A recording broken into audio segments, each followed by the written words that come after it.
Imagine waking up and finding out two of the most powerful militaries on Earth, USA and Israel, just teamed up and hit one of the most dangerous countries in the world. Hello world, I am India, and the Middle East is literally burning right now. Missiles here, drones there, casualties everywhere. On February 28, 2026, USA and Israel launched major strikes inside Iran, targeting senior Iranian leaders. In those attacks, Iran's supreme leader Ayatollah Ali Khamenei, the top boss of the country, was killed. By the time I am editing this video, $1 is equal to nothing in Iran's currency. Literally zero. Iran's currency has collapsed. Saudi Arabia, UAE, Jordan, Kuwait, Lebanon. In total, 11 countries have already been hit in some form. This conflict just started, and already more than 1,000 people are dead. So what is actually happening? Is this finally the beginning of World War III? How does this affect India? Is India safe? Could Iran attack India? How far can this escalate? Before we continue, if you are watching this and you are not subscribed yet, that makes no sense. If you leave without subscribing, you are basically choosing to stay confused while everyone else stays informed. So if you support your country, make sure to subscribe the channel. And make sure to smash the like button. This like button should be absolutely destroyed. Don't show mercy to it. And comment, which country do you support? Do you think this is the beginning of World War III? Or is this just another regional conflict that will calm down? And do not just type yes or no. Tell me why. And if you don't know what to comment, then just comment a simple hi or hello. Bro, just comment something, because I really need them. And if you don't do any of these, then I will send Iran to blast your toilet. So do not take risk, just like, subscribe, and comment. Go, go, go, go, go, go. Enemy versus enemy versus enemy versus enemy versus enemy versus the stage is bright.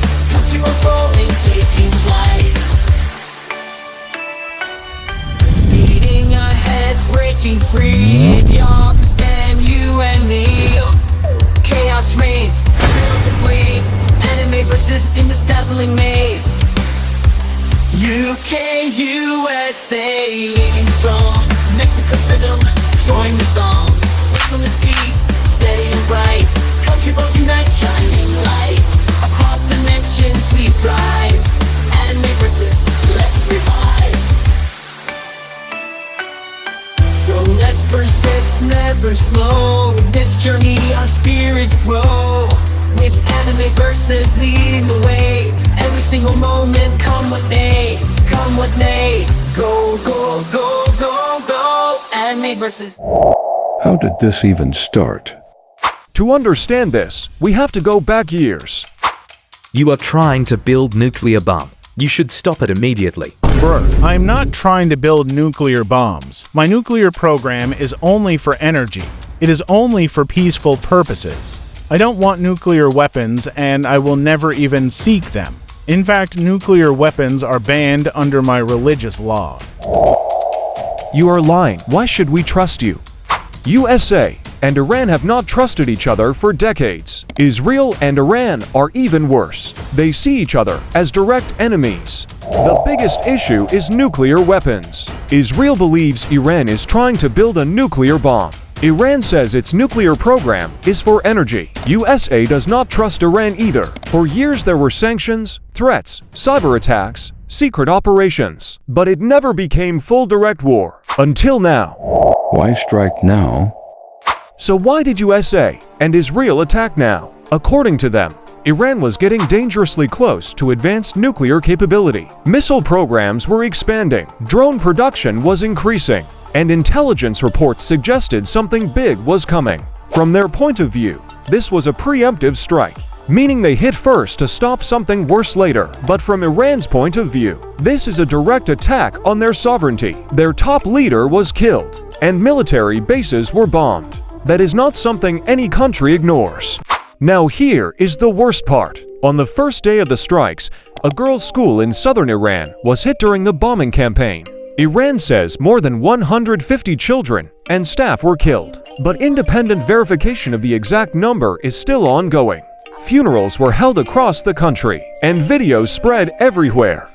What the duck are you doing? This is a war crime. I would never deliberately target a school. Let us investigate what happened.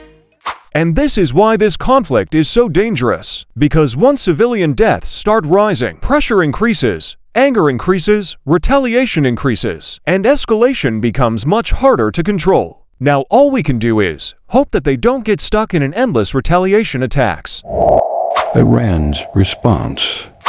Iran responded fast. Missiles launched toward Israeli targets. Drone swarms reported over multiple regions. Iran attacked USAS bases, which are located in the Middle East. Most Gulf countries have strong relations with USA, so they have multiple US bases. Iran has attacked multiple Arab countries like Qatar, Bahrain, Kuwait, and UAE. Oil markets reacted immediately. Because if Iran blocks the Strait of Hormuz, global oil supply gets hit hard. And when oil prices rise, everything becomes expensive. Fuel, transport, and food. Yes, even in India. Khamenei discussion. Now let's talk about Ayatollah Ali Khamenei. He died on the first day of the war. Bro has no aura. Anyways, jokes aside, right now, many people are celebrating his death.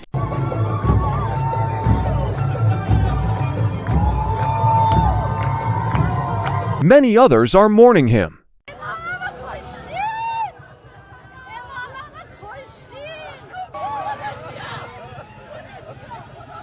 So the real question is, was he really a saint and a good leader? First, we need context. In late December 2025 and early January 2026, Iran saw massive nationwide protests.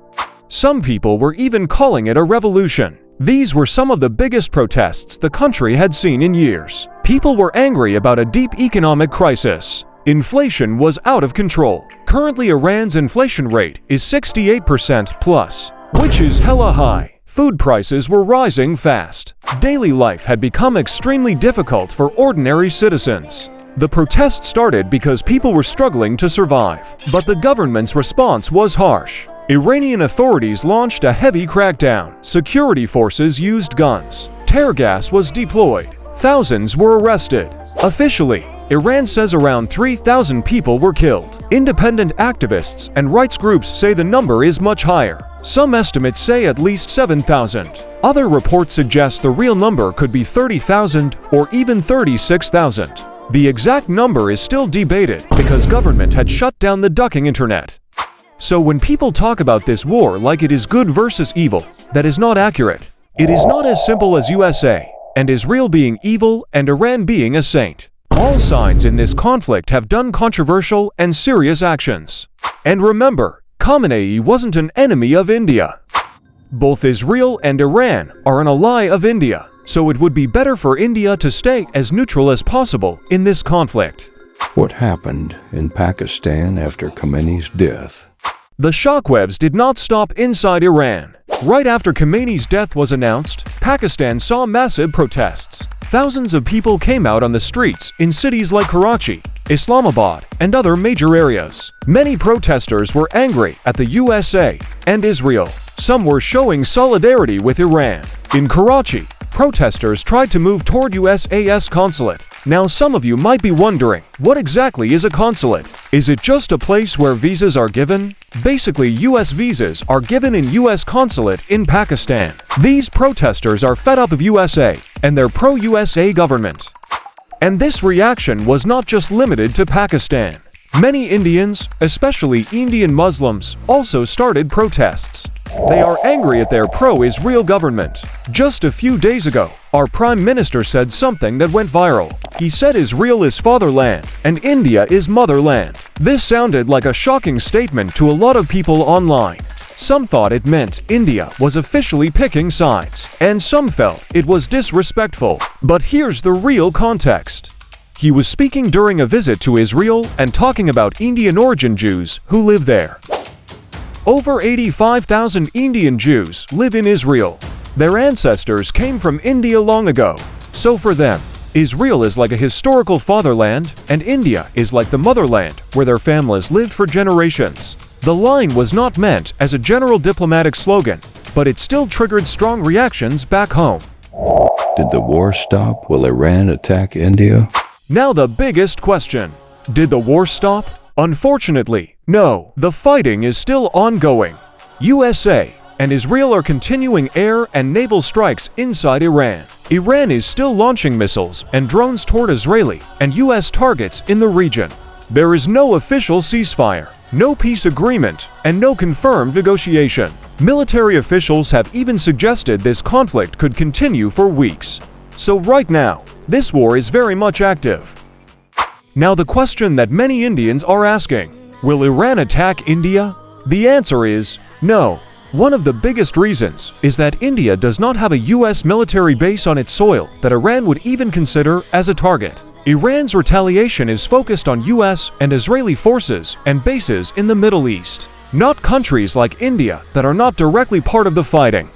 So what did we learn from all this? We learned that Earth is honestly embarrassing right now. Humans have technology that can reach space. We have AI, nuclear weapons, and we can track storms from satellites. But we still cannot stop fighting each other over power, politics, land, and influence. Thousands of people die, economies collapse, families suffer, and at the end of the day, ordinary citizens pay the biggest price. History keeps repeating itself, different countries and different leaders, but same human ego. The real question is not who wins this war. In my opinion, the real question is when will humanity finally learn? Will humans never stop war? Comment your opinion. Do not go without liking and subscribing. Go, go, go, go, go, go. The stage is bright, countryballs rolling, taking flight. Speeding ahead, breaking free. Pakistan, you and me. UK, USA, living strong. Mexico's rhythm, join the song. Switzerland's peace, steady and bright. Countryballs unite, shining light. Across dimensions we thrive. Enemy versus, let's revive. So let's persist, never slow. In this journey our spirits grow. With enemy versus leading the way.